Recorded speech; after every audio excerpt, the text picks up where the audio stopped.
Ever wondered if your advertising dollar is really working for you? If your ad would have been here, you and more than 4 million people would be listening to it right now. Contact ads at xzoneradiotv.com.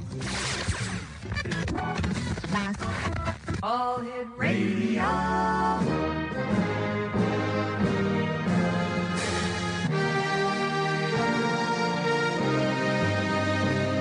Welcome to the X Zone, a place where fact is fiction and fiction is reality. Now, here's your host, Rob McConnell.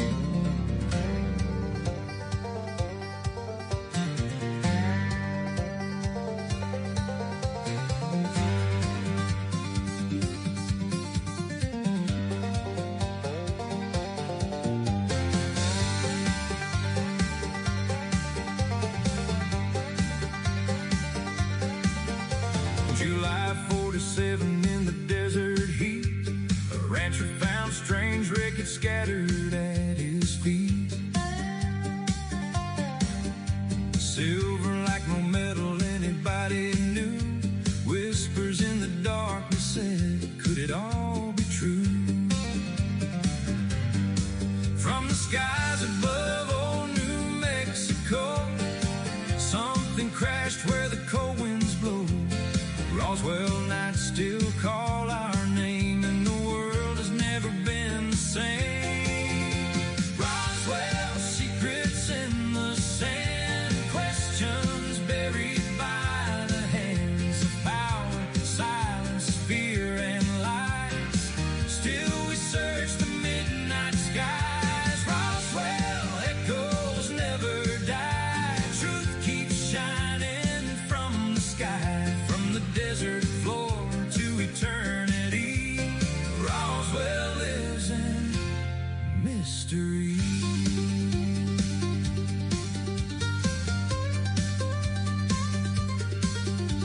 The papers screamed we found a flying disc, then the story changed. They called it weather tricks. Military trucks rolled through the town at night, taking pieces far away beyond the public sight. Witnesses remembered all they saw, strange debris that defied every law. Some stayed silent, some spoke late, haunted by the weight of fate. Late at night beneath the desert moon, people swear they heard a distant haunting tune. Lights above the mountains, shadows on the ground, like the universe was speaking without making a sound. Scientists and dreamers still debate, was it chance or something tied to fate? But deep inside we all still know there's more to Roswell than they show. Roswell, secrets in the sand, questions buried by the hands of power, silence, fear, and lies. Still we search the midnight skies. Roswell, echoes never die. Truth keeps shining from the sky, from the desert floor to eternity. Roswell lives in mystery. Now across the years the story still survives in books and dreams and witnesses alive. And every time the night sky starts to glow, we remember what came down in Roswell. Roswell calling through the years, through the doubt and through the fears. Maybe someday we will know what crashed in old New Mexico. On the X-Zone we search the night, chasing hidden truths beyond the light, where legends, secrets, and mysteries flow. From the stars above to Roswell below.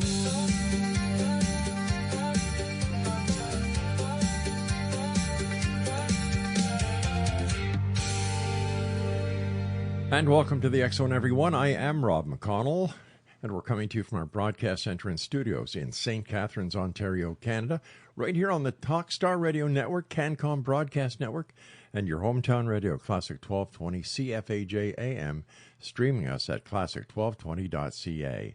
If you would like to send me an email, xzone@xzoneradiotv.com, and on all social media sites, Xzone Radio TV. Well, from the high deserts of Roswell in the scorching summer of 1947 to classified files, military secrecy, eyewitness testimony, and questions that continue to haunt to this very day, tonight on the X Zone, we journey into one of the greatest mysteries of the modern age, the Roswell Incident. Was it merely a weather balloon, a top-secret military experiment, or did something not of this earth crash into the Roswell, New Mexico desert nearly 8 decades ago? Well, joining us tonight is one of the world's leading authorities on the Roswell case, acclaimed researcher, investigator, and author, Tom Carey. For decades, Tom has interviewed first-hand witnesses, examined military records, uncovered hidden testimony, and followed the trail of evidence surrounding what many believe was humanity's first confirmed encounter with an extraterrestrial technology. From government cover-ups and recovered debris to the possibility of non-human intelligence visiting our planet, this is a conversation that challenges everything we think we know about our place in the universe. I'm Rob McConnell, and tonight we dare to ask the questions others are afraid to ask as we open the files on Roswell, right here on the X Zone with my very special guest, Tom Carey. And Tom, welcome back to the X Zone. It has been way too long. Yes, Rob, it's so nice to be back with you. It's been quite a while. Time flies. It has been, my friend. Tom, for the listeners who may be hearing about Roswell for the very first time, and I can't imagine anyone who hasn't heard about Roswell, what exactly happened in Roswell, New Mexico, in July of 1947? Well, as you know, there's been quite a question about it. There's no question for me now, having investigated the case for 35 years.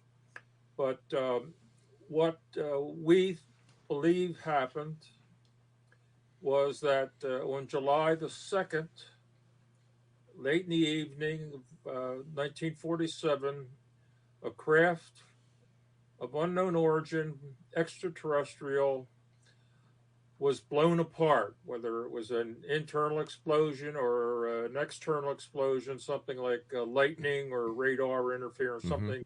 A craft from another world exploded and rained down debris on the New Mexico desert.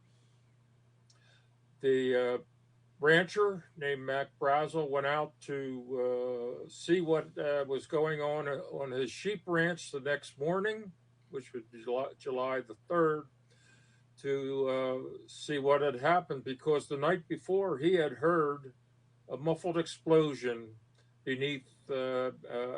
between thunderclaps. It was a heavy thunder and rainstorm that night. So he came across this large area of strange debris. He went into town a few days later because he wanted someone to clean up that debris. He had also seen two little bodies that he didn't recognize as being earthly. So he drove the 75 miles to Roswell, the sheriff's office. The sheriff didn't believe him, but he said, well, it sounds like something came from the sky. You should call the air base south of town. That would be the 509th Bomb Group. They called the air base, and they sent out a intelligence officer to the sheriff's office. He was named Jesse Marcel, to check some of the wreckage that Mac Brazel had brought in. He was sufficiently interested because he didn't recognize it as anything. He was the base intelligence officer. So he took some of it back to his commanding officer at the Roswell base, William Butch Blanchard. Blanchard didn't know what it was either, so he said, get out, follow the rancher out there, and see what you make out of it. So they did that the same day. They spent July I believe the 7th out there. A few days had gone by. This was the 4th of July weekend, and they reported back to the base with this strange wreckage. And they contacted the next higher command. They didn't know what to make out of it, and they were thinking that we've never seen anything like this before. And so they said, what do you make out of it? And Marcel said it was something that came to Earth, but was not of this Earth. Well, they made a decision on the base that this was had to be from one of those things they called flying saucers or flying discs. So they put out a headline because a lot of civilians, Rob, had gotten to the site before the military and that knew about this. Mm-hmm. And they saw the little bodies and they had to put something out. So they put out this headline on July the 8th that Roswell Army Airfield had come into contact or had captured, they said, a flying saucer. Well, as soon as that went on the AP wire, the Associated Press wire, and United Press International wire, it went around the world that Roswell had come into possession of one of these flying saucers or flying discs that had just made their appearance on Earth 2 weeks earlier on June 24th with the Kenneth Arnold sighting. So that headline went around the world. Well, the Air Force in Washington said, we're not going to, there are headlines out there. We can't handle this. We got to kill this story in the press before we make any snap decisions. So they put out, the very next day, they put out a headline that it was just a weather balloon. Wow. The story died in the press. It was a 2-day story back in 1947. And it remained that until many years later in 1978 when Stanton Friedman was put into contact with Jesse Marcel. And here we are. But back in 47, Rob, it was a 2-day story. It was a flying disc. It was a weather balloon, and it remained that way for, almost 40 some years. All right, stand by, Tom. We've got to take our first break. Exonation, Tom Carey is our very special guest. He's one of what I call the Roswell Trinity. You've got Tom Carey, Don Schmidt, and of course, Kevin Randall. We'll be back on the other side of this break as the X Zone continues here from our broadcast center studios in St. Catharines, Ontario, Canada, on the CanCom Broadcast Network and your hometown radio, Classic 1220 CFAJ AM, and they stream us at classic1220.ca. From the skies above old New Mexico, something crashed where the cold winds blow. Roswell nights still call our name, and the world has never been the same. Roswell, secrets in the sand, questions buried by the hands of power, silence, fear, and lies. Still.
Exonation, Tom Carey is my special guest. And Tom, why do you believe Roswell is still remains the single most important UFO case in history?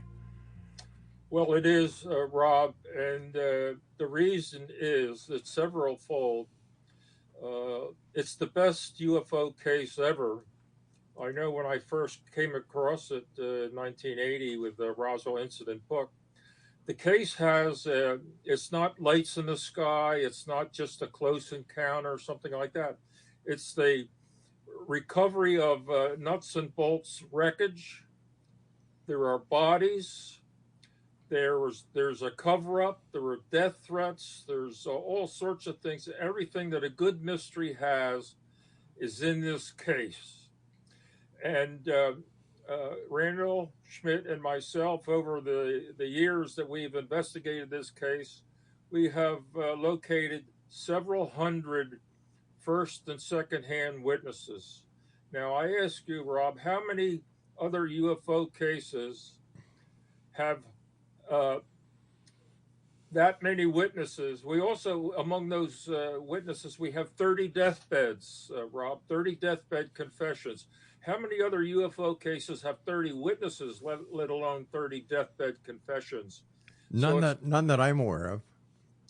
It's the best research case of the most interesting UFO case, at least in my humble opinion, ever. And it has everything of a great mystery, and I believe that that's why it's the best case as we speak tonight. What brought you into the Roswell investigation? What brought me into this investigation, Rob, was a single book written by Stanton Friedman and Charles Berlitz. I'm sorry, William Moore and Charles Berlitz. Stanton Friedman was the investigator with William Moore, called The Roswell Incident. I read it in 1980, and the book blew me away, Rob. I had been interested in UFOs as a teenager. I had read a couple books. My favorite author was the Major Donald E. Kehoe. But here comes this book, and it was just blew me away. And so the years go by, 10 years go by, and there was not another book on the subject. I had joined MUFON, the Mutual UFO Network, and QFOS, the Center for UFO Studies in Chicago. And QFOS had these two fellows, Kevin Randall and Don Schmidt. They were reopening the Roswell case because nothing more had come to light since that first book. And so I'm aware of these two fellas. And in the original story, the wreckage before the military got there was discovered by a group of archaeologists. And they were allegedly from the University of Pennsylvania in Philadelphia. Well, here I was living in Pennsylvania, Philadelphia. I had a degree in anthropology. My background was human paleontology, so that's same subject as archaeology. So I called up Kevin Randall. I said, "Hey, Kevin, what are you doing about the archaeologists? Have you found them yet?" And he said, "No, we interviewed a couple and they didn't know anything." I said, "Look, they were supposedly from the University of Pennsylvania in Philadelphia. I live in Philadelphia. Let me go down there." And I do have a background in anthropology. I said, "Let me go down there and nose around at the museum and see what I can find out." Well, I went down to the museum. I found a book that was written by one of the archaeologists that had been named in the Friedman book. And he was from Albuquerque. His name was Winifred Buskirk, and he was named by in the first book. So I reported back to Kevin. I said, "Look, I found this fellow. Should I interview him?" So I interviewed him. He lived in Albuquerque. He said, "Yes, I was an archaeologist back then. I was in graduate school. I was over in not New Mexico, but Arizona. I don't know anything about the Roswell case, et cetera, et cetera, et cetera. So that's how I became involved. I was looking for the group of archaeologists that, according to the first book on the subject, discovered the downed craft before the military got there. So that was my initial involvement. I never thought I'd be on the case for 35 years after that, and here I am. So that's how I got involved. Now, what evidence, what hardcore physical evidence is there that this crash was a UFO? Like, something crashed, everybody agrees in that. But how do we know that it was a UFO with two extraterrestrial bodies? It reminds me of the old, Wendy's commercial when the lady says, "Where's the beef?" Yes. Mostly it's the witnesses, Rob. We've got hundreds of them that have described, and none of them have described a weather balloon or a Project Mogul balloon, which is a modified high-altitude string of balloons and radar targets. All that were involved described it as being extraterrestrial, or the physical wreckage was they had not seen anything like that. That you could wad it up in your hands and let it go, and it would unfurl itself. You couldn't cut it, scratch it, burn it, do anything to the physical wreckage. But Tom, did anybody keep a piece of this wreckage that could be analyzed by scientists, physics, and to identify what it was? If all these people were manipulating and handling this wreckage, how come nobody kept a piece? Well, we believe that some of the civilians did keep pieces. Unfortunately, we have struck out mostly on we've been told so and so has a piece, but they all claim it was either lost over the years, or they, that I don't have a piece. Yeah. So we have been unable, Schmidt, myself, and Randall, to actually come across a physical piece. But I will tell you this, there's a fellow named Arthur Exxon. He's gone now, but in 1947 he was a lieutenant colonel at Wright-Patterson Air Force Base in Dayton, Ohio. He was a student learning how to become a base commander, and he did in the mid-1960s. So I interviewed him, Kevin interviewed him, and Don interviewed him. And he told us that on the base in 47, everybody on the base knew something was coming from New Mexico, some crash wreckage from New Mexico. And he told us that within 20 seconds, they knew what they had. Within 20 seconds at the wreckage's arrival, they knew what they had. It was extraterrestrial. And as far as the constituents of it, Exxon told us that he said the primary, it was an amalgam of titanium and one other metal that he couldn't remember. So we got that much from the base commander. He's the base commander in the 60s. He said it was extraterrestrial. That was the consensus of all of the people that examined the craft. And he also knew that people who were involved in the autopsy on the base. And he gave us a description of the little bodies. And it was really the little bodies that convinced everybody, because word got around Roswell town within an hour. Within an hour, there's a crash north of town, and there were little people. That's what they called them. There were little people on board. They're dead now. One might be alive, which it was. And word got around. And Arthur Exxon told us that within 20 minutes, the officials, military, knew that it was extraterrestrial. And it's the bodies that really convinced everybody. But are there any photographs of these bodies? I mean, not hoaxed photographs, but I haven't seen them, of Yeah. course, and neither has any of us. We're convinced that yes, we talked to the person who actually took the photographs. He was from Anacostia Naval Air Station in Washington, D.C. They flew him out there because they didn't want to involve a lot of different people, because the Roswell base had their own photographic department, and we talked to them as well, and they were upset that they were not utilized to conduct the photography of the crashed material. They went to Washington, D.C. and flew somebody out. His name was Frederick Benthal. We interviewed him at length. We have a video, his video interview, and he is the one that went to the site. He got out there before the bodies even went to town, and or to the base, and he was told what to photograph, when to photograph it.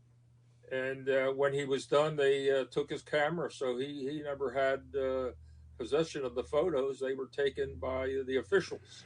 All right, stand by, Tom. We've got to take our break. Exonation Tom Carey is my special guest. We're talking about the Roswell incident here on tonight's show. And we'll be back right after this very short break as we continue here from the broadcast center of the CanCom Broadcast Network.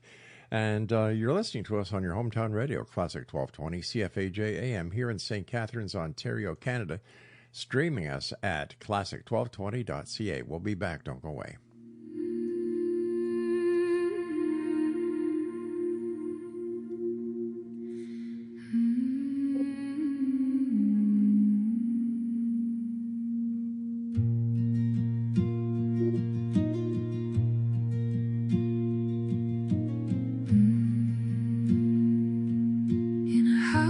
Dragons and candlelight, two dreamers dance through the endless night. Oberon called to the ancient skies, morning glory saw truth in their eyes. From the forest deep to the ocean.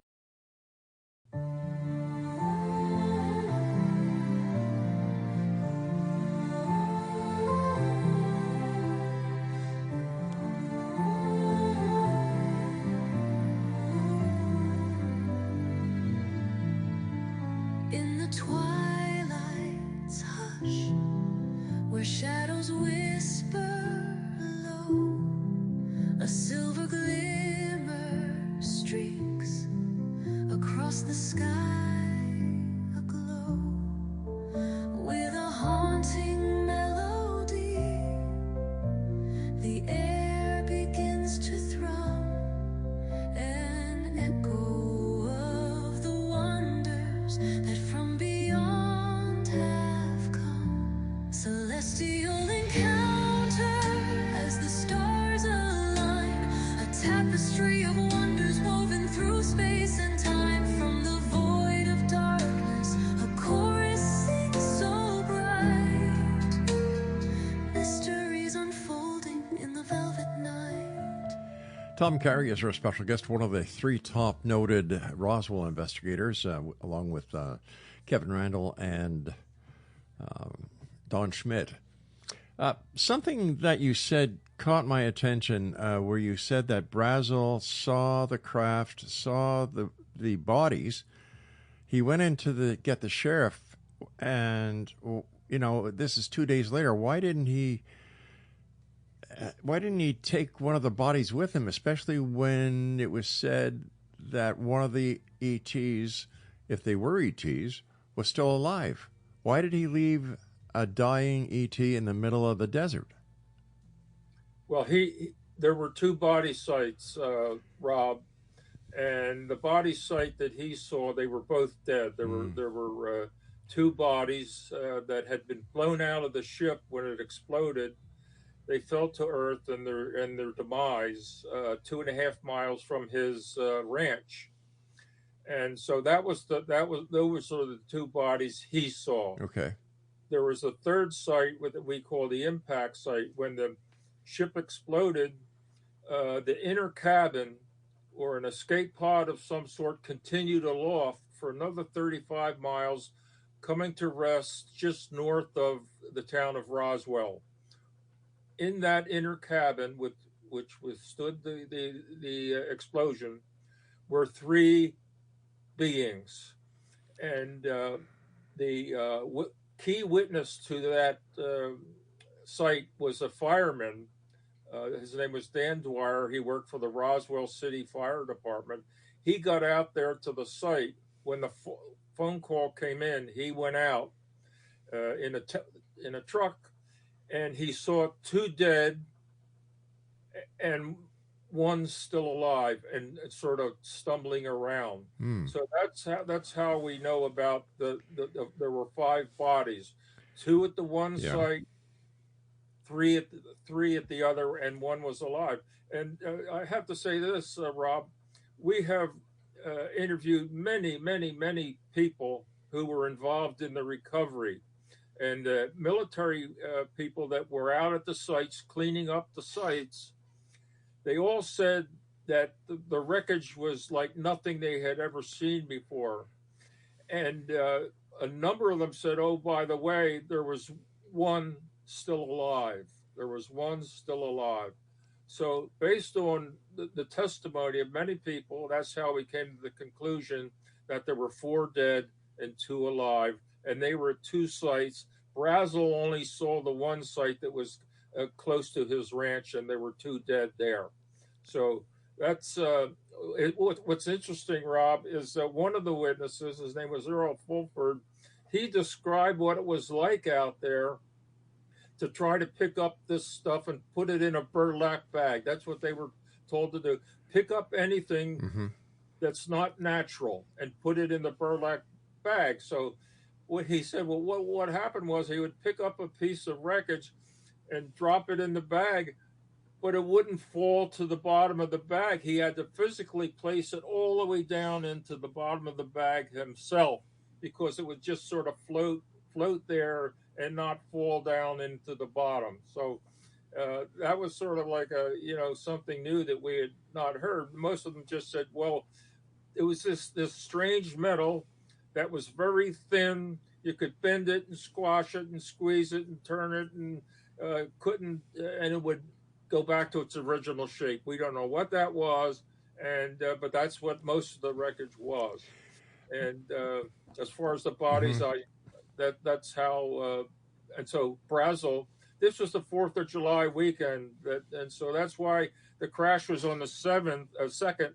But he didn't get into Roswell until the 6th, which was a Sunday, and so that's how we know about and Arthur Exxon told us, because he was the base commander a couple of years later at Wright-Patterson, and he said the wreckage, we knew, the word got around so fast within 20 minutes that it was extraterrestrial, and so that's pretty good, substantial witness. Yes and no. Yes and no. I find it very hard to understand how, with all these people, that no one came forth with any physical evidence, number one. Number two, that no one within the media or any of the civilians took a photograph. And number three, when Jesse Marcel went to the base, retrieved some of this evidence, on his way to the base, what does he do? He stops at his home, wakes up his kid and his wife, and lets the child play with the evidence right then and there. That case is over because the base intelligence officer broke protocol. So how can anything that Jesse Marcel said be considered as the truth, since the protocol was broken, the chain of evidence was broken? The case is The chain of evidence that was in Marcel's hand was broken, the stuff that he had, but there was a whole field of wreckage out there. So we can take Jesse Marcel out of the story. So instead of 600 witnesses, we have 599. But even with 599 witnesses, there's no physical evidence to substantiate any of their testimony. There's no physical evidence in our hands. Well, we have mega witnesses who handled the stuff and told us what it was like. I mean, if you get so many people saying the same thing, and from all walks of life, military, civilian, et cetera, they're all telling us what went on. Yeah. It all jives with what everybody else is saying. But what is jiving is that they did not know what this was. It doesn't mean that it was from outer space. It could have been something that was created by a force not friendly to the United States. After all, it wasn't the Roswell airfield where the bodies. But there's no evidence that they existed except what these people said. And we know for a fact that towards the end of World War II, the Japanese were sending balloons aloft with people in it called fugos. We know that for a fact as well. How come nothing of this has ever played into the Roswell case? What, the fugo balloons? Yeah. I think one made it in Oregon somewhere and killed somebody. Several made it. This was something totally unexpected and a surprise to everyone. Mm-hmm. And the government made a decision to cover it up. So what they did is that if you're an officer and you want to make the next grade, you don't, and they're telling you to shut up, you're not going to disobey them. Okay, I can understand that, Tom. But why did people come forward who had also been in the military, taken the same oath as those other people, and decided to break their oath and become whistleblowers for what? Well, I'm not following you here. What we found was that the lower the rank, the more likely they were to talk. Okay. And the higher the rank, the less likely, because when you take a case of Patrick Saunders, the base adjutant at the Roswell base at 47, when we called him, he said, "Oh, you're looking for little green men," and he started laughing. And goodbye. Well, he passes away, and we called. I guess we wanted to call him again, but he had passed away. But his daughter and son said before he died, he bought a number of copies of Randall and Schmidt's second book called "The Truth About the UFO Crash at Roswell." And above the flyleaf, there was a statement about what had taken place at Roswell, about the crash and the cover-up and the silencing of people, et cetera, And above that flyleaf, he wrote, "Here's the truth, and I still haven't told anybody yet." And he signed it, Pat. Have you seen that yourself? I'm sorry? Have you seen the cover leaf with his writing on it? Well, yeah, I've got a copy of it, yes. Oh, okay, wow. I can send it to you. No. Tom, yeah, I've known you a lot. He's the base adjutant. And the cover-up, according to his son and daughter, they talk about the Roswell cover-up. It started with him. They assigned the siphoning, the cleansing of the base, get rid of all the documents that we have anything to do with this crash. So he was assigned that case to remove all of the documents pertaining to that, and that included like telex messages, notes, and things like anything to do with. He was assigned to get rid of it. That's where it started. And as far as I know, I don't know that there was an investigation like we did. That what they were doing is they were covering it up, and Why do you think they were covering it up? well, it's speculation on our part. So All right, we've got to take a break. When we come back, I think this is a very important aspect of the Roswell case, is the cover-up. Why?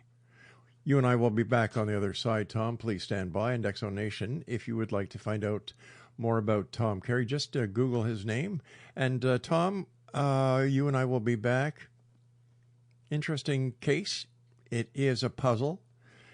There are those who believe it. There are those who don't believe it. And there are those who sit on the fence because there's all this hearsay evidence, but there's no physical evidence to substantiate any of the hearsay evidence. We'll be back on the other side of this break as we wrap up this hour here in the X Zone with yours truly, Rob McConnell, and my very special guest, the one and only Tom Carey. Don't go away.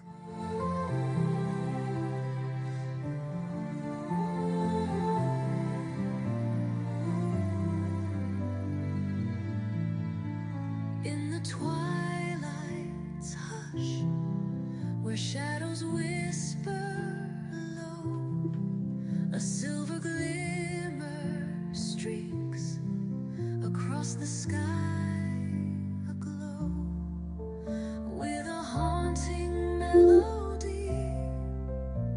The air begins to thrum, an echo of the wonders that from beyond have come. Celestial encounter as the stars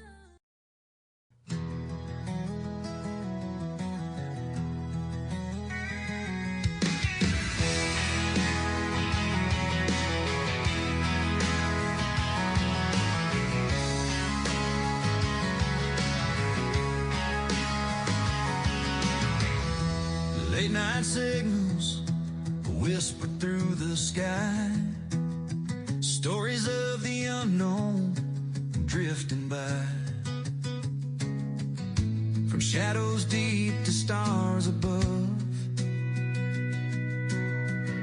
the truth and mystery, what we dream of.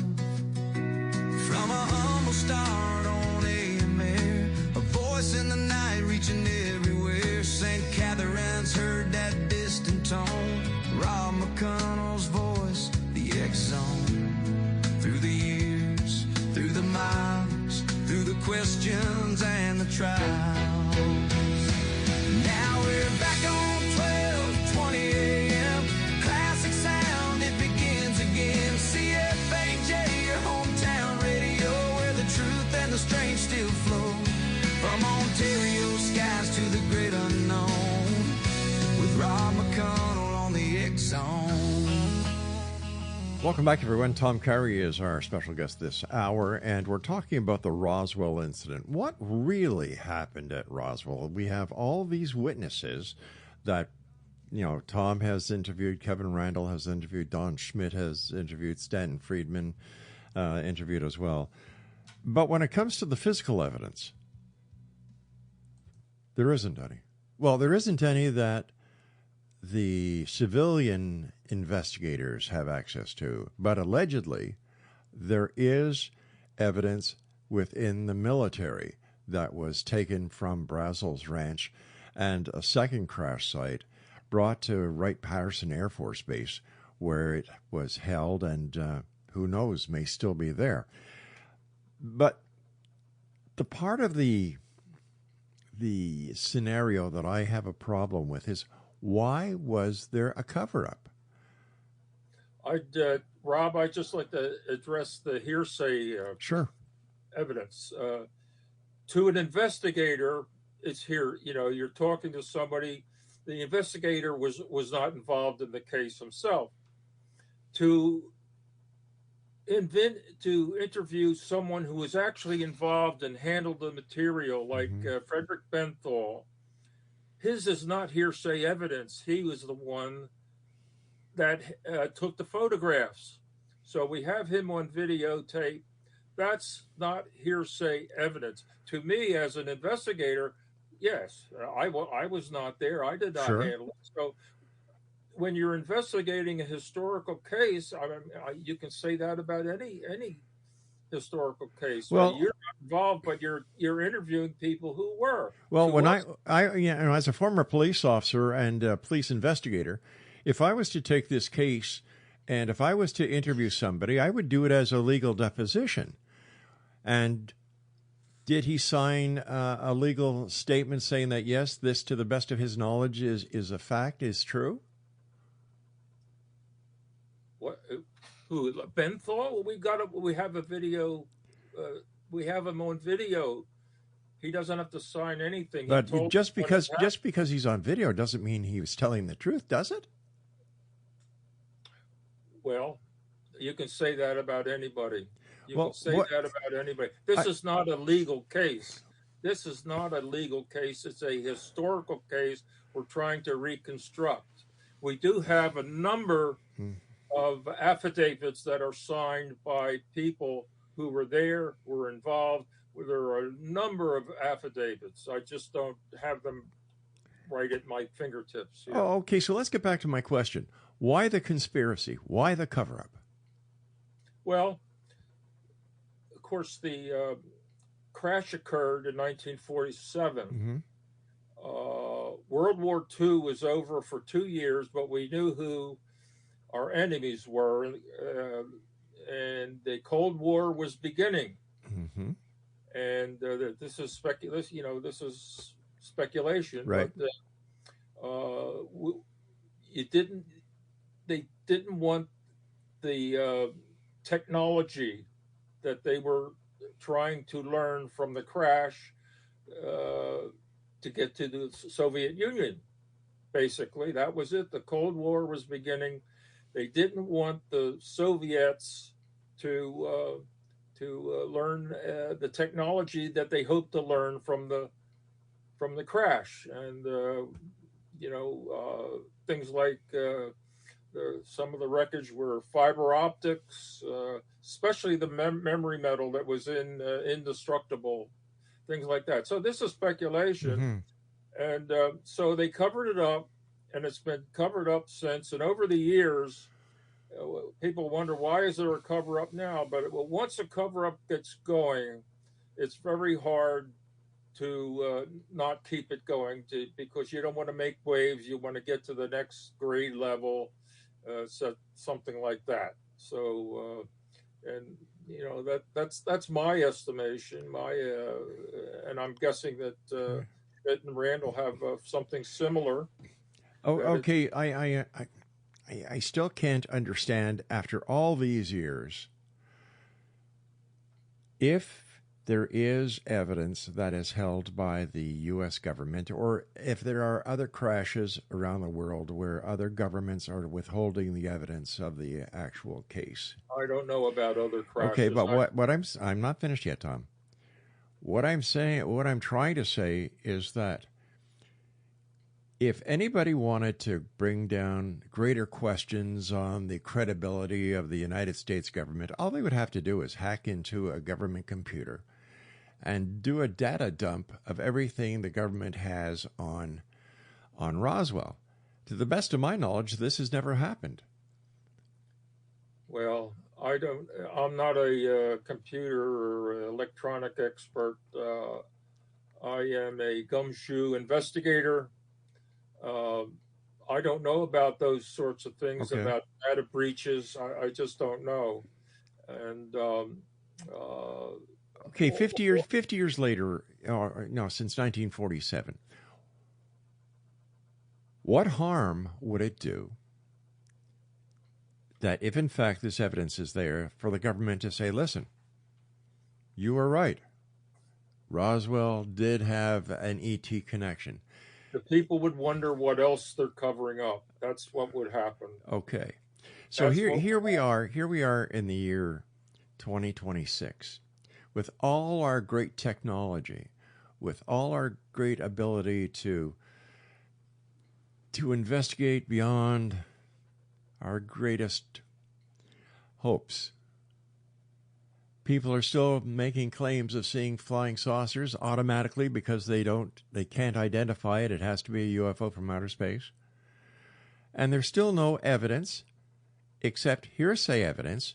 Fuzzy. Testimony is evidence. In courts of law, testimony is evidence. But that's an excuse that's an excuse. That's an excuse that people use within the UFO community to try and keep their little stories alive. They don't have any evidence. All they have are people's stories. Evidence. I'm sorry. Testimony is evidence if it's convincing in a court of law. But we're not talking about a court of law. We're talking about the court of public opinion here. There are more people who think that Roswell is nothing else but an urban legend than anything real. So why is it so important that people like yourself, Kevin Randall, Don Schmidt, and other diehard gumshoe investigators are still trying to convince the public that, hey, there was a crash of an extraterrestrial vehicle in Roswell, New Mexico in 1947. There were two sites where one site had 2 extraterrestrials, the other site had 3 extraterrestrials, and there was all this debris field. But you know what? There's no physical evidence. But we do have all this testimony. The preponderance of evidence kind of tilts to the side of, well, if there's no physical evidence with all the... We have been told by lawyers who have read our books that in a mythical case against the military or the government, it would be a slam dunk in our favor. So why don't you people take the government to court? Oh, how we... oh my goodness! Why not? You say that it could win a case in court.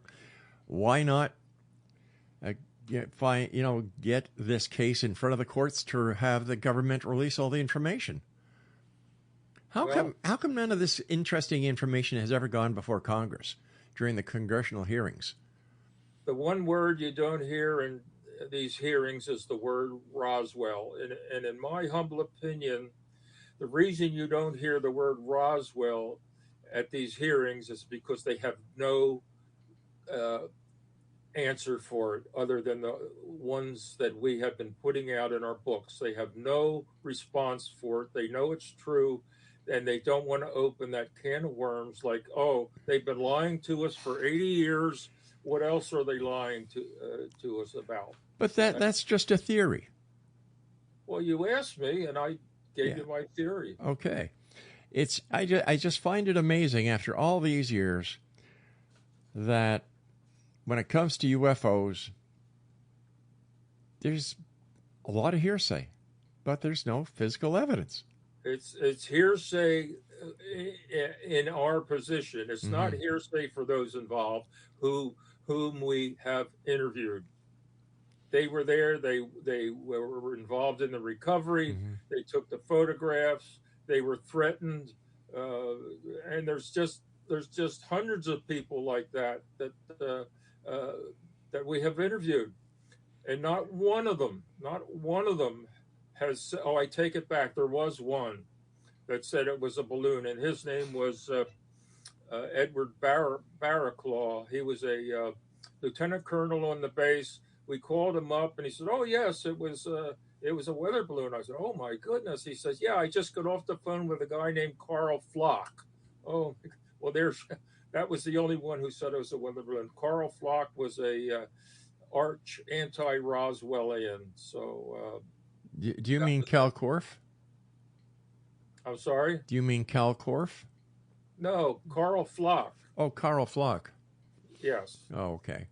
He wrote Roswell and the evidence and the will to believe. It was cherry picked. He cherry picked and wrote a book. And he was a nice guy. I liked him, but his book was just way off base. So, but that was the sole weather balloon person that we interviewed. Was his name was Barraclaw. He was the base executive officer back in '47, but we interviewed him in the 90s, and he said he had just talked to Carl Flock, and that's where he got the weather balloons. Tom, the time has come when you and I must say so long. I want to thank you very much for joining us tonight. Always great hearing these stories about Roswell. And Exo Nation, if you'd like to find out more about the Roswell case, pro or con, Google it. You make up your decision and let me know. Send me an email, exxon@exxonradiotv.com. I'll be back on the other side as the X-Zone continues right here from our broadcast center and studios in St. Catharines, Ontario, Canada, on the CanCom Broadcast Network and your hometown radio, Classic 1220 CFAJ AM, streaming us at classic1220.ca. The questions and the trials. Now we're back on